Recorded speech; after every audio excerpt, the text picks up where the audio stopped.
Hello and welcome to the Library of Chaos.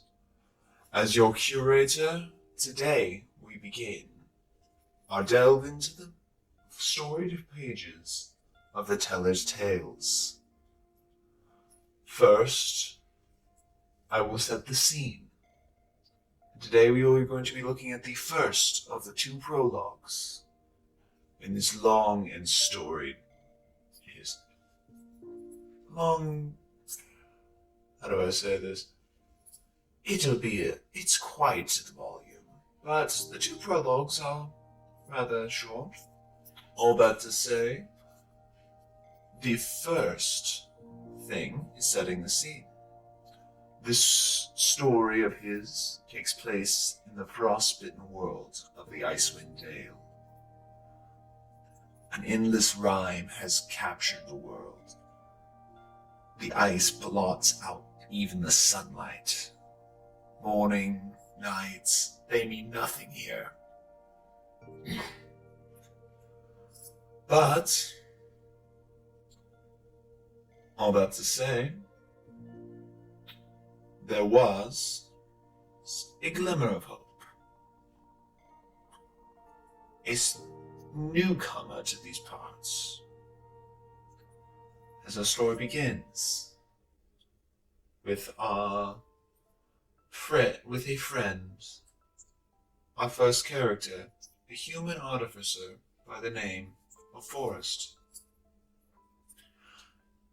He was a craftsman who built armors. He had created his own special armor that he had taken here after hearing of a sighting of a white dragon. See, he was a draconian archivist. He wanted to understand and research these majestic creatures, and white dragons are a rare sight, so he came here.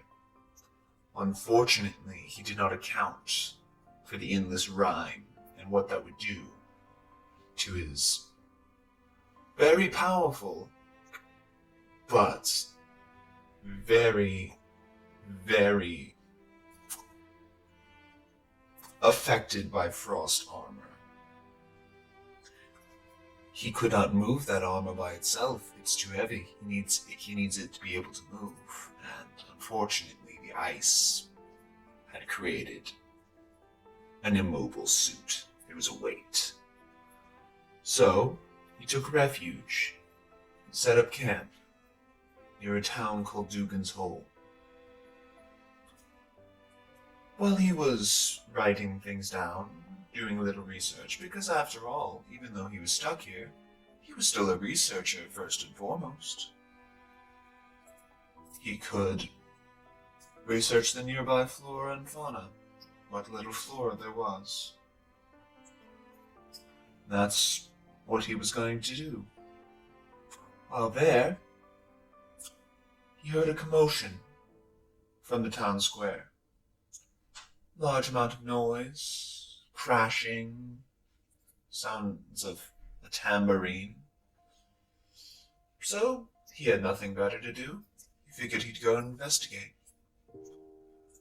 As he arrived, what his sight set on was certainly a strange one, especially around these parts.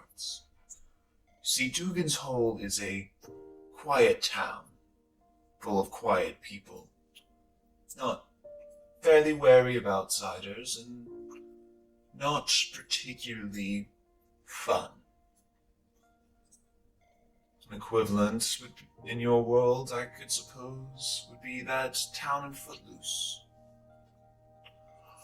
All that to say, what he saw was the fiery red hair of what appeared to be a pregnant satyr, dancing and drinking in the town square, trying to get the townsfolk to dance with her. Of course, these people were not dancers or revelers, so they declined quite strongly. But Forrest thought he might help the townspeople out and see who this new person was. So he went and investigated, talked to her. She told him she had the name Eloise, and that she was a Bacchae, a servant and reveler of the god Dionysus. He suggested that she warm herself by his fire, as her attire was not exactly suited for this winter weather, wearing little more than leather and fig leaves. But she agreed and went back with him. They talked a little bit more. Was in a stupor of sorts, never being too drunk to speak, but definitely being incoherent at times. But they talked for a little while. While they were talking, Forrest noticed something off to the side and called out to him. He figured it was just someone nearby and wanted to check. And he was right. Behind one of the stone outcroppings that surrounded their camp was a kobold by the name of Zekel. He introduced himself, and essentially he was there for largely the same reason all of them were. They were travelers who had gotten stuck there by one means or another. Eloise had a ship crash. Zekel didn't disclose, but he just wanted to help. While he was there, he figured if he was going to be stuck, he might as well help the townsfolk. So he did. They talked for a little while, decided, hey, what can we do? What are we going to do? And while they were talking, they spotted what looked to be a wounded winter wolf. Forrest, of course, jumped at the opportunity to investigate new animals. Eloise was too drunk to care. Zekel saw something that needed to be helped. So they talked to it. Well, they went up to it. They did not know that it was talkative when they arrived. Turns out this was an awakened winter wolf. And it cried out to them for help. After Summer healed its leg, well, not Summer, Forrest, healed its leg, they talked to it, and it began asking for their help some more. You see, its brother was trapped with an abusive master. He was barely able to get away. See, they had a frost giant nearby. That was their master. And they asked for help dealing with him. Now, a frost giant near a town is not a good thing to have. And Forrest was intrigued by the idea of investigating this frost giant and helping this animal that was clearly being injured. Eloise heard frost giant, they usually have ale, so they went with the wolf along the road to the frost giant's home. They encountered a strange creature. It was indiscernible what it could be. Something not of the world they were on. It was mute, with a strange jewel set into its wrist. It was trying to communicate with them by writing common in the snow. Unfortunately, it was only one word or two. It was not particularly helpful, and Eloise had begun trying to take the gym off, simply because it looked pretty, and Eloise wanted it. But the creature resisted. It was clearly set into its arm. And after a while, Eloise got tired and just simply attacked the creature with her rapier. That ended up not being the correct action, as when this creature was hit, all of that force caused its body to mutate into its true form.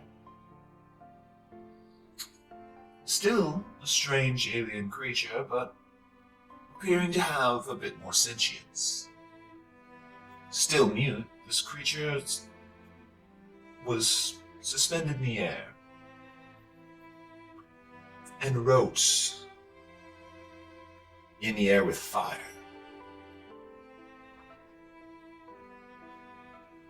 It seemed to be able to write common and communicated that it needed fire, it needed warmth.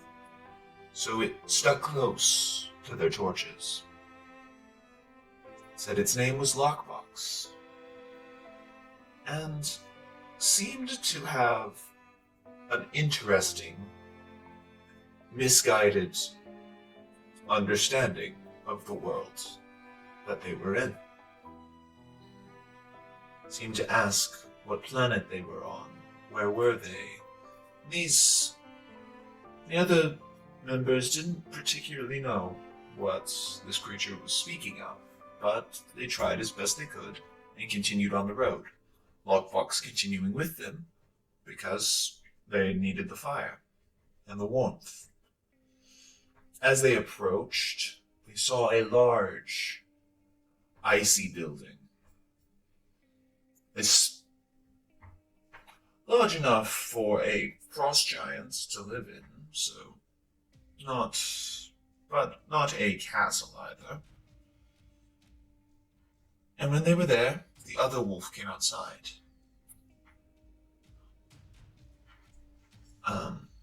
Forrest helped him as well, and the wolves began to insist that they go inside. To an unreasonable degree, almost like they needed them to be inside. The party did not pick up on this, except for Forrest, who stayed outside while the other three continued in.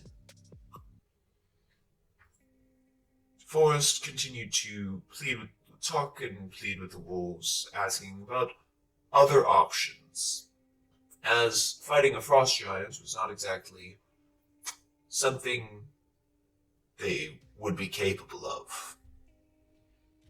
For you see, in your world's game of Dungeons and Dragons, they would be what you would know as level 2.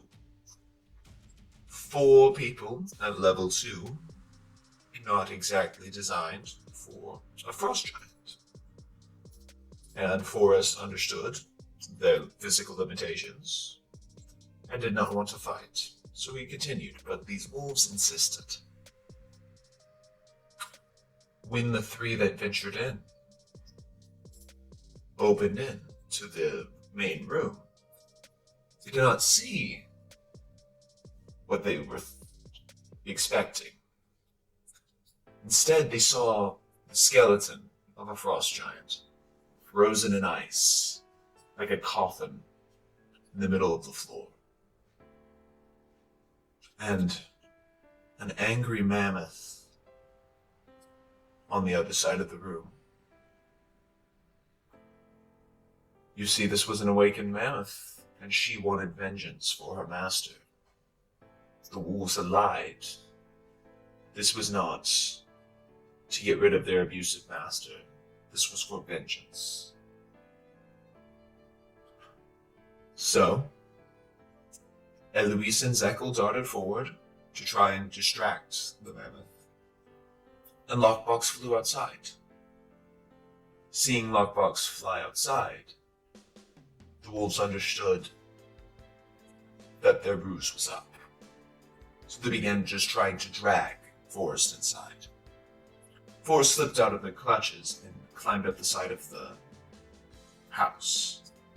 Lockbox flew up there with Forrest, and they began to try and keep the wolves from getting to them, as those wolves were also attempting to climb up there and take them into the house. While that was going on, Zekel peppered the side of the mammoth with magic, Eldritch Blast and the like. Didn't seem to do much. His magic was still weak, and mammoth's hide is hard. Eloise, through the drunken stupor, was able to ascertain something. May have just been the empathy that she so strongly holds. But she was able to understand the mammoth. So she slid underneath it while it was attempting to gore her, got on its back, and talked into its ear, and made a deal. It's like, if you let us go, we will find the people who did this. We didn't do this. The mammoth agreed, and let them go outside. Also called off the wolves. They were given the description of who they needed to hunt down, and they continued on to the next town with a target and a new group of friends. And that is where the first prologue ends. I will pick up the second, that deals with the other parts of the party. Then they will come together when we reach the first chapter. Thank you very much. I have been your curator and your guide. Until next time, from the Library of Chaos.